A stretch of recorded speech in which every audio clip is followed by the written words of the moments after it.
Sa ngalan ng Ama, ng Anak, ng Espiritu Santo. Amen. Panalangin para sa mga may sakit.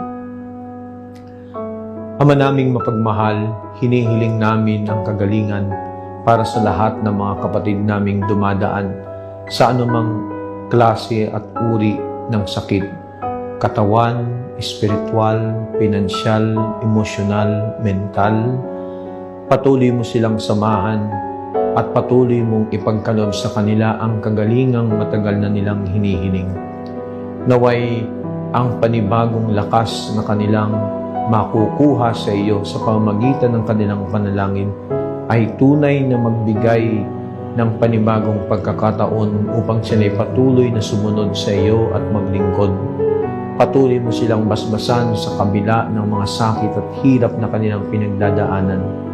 Naway ang bawat isa sa amin ay tunay na makasumpong ng kagalingang hindi lamang pisikal, pagkos mas lalo tigid espiritual, upang kami patuloy na magsumamo at sumunod sa iyo. Ito ang siyang aming samantalangin sa ngalan ni Kristong anak mo na siyang tagapagpagaling. Amen.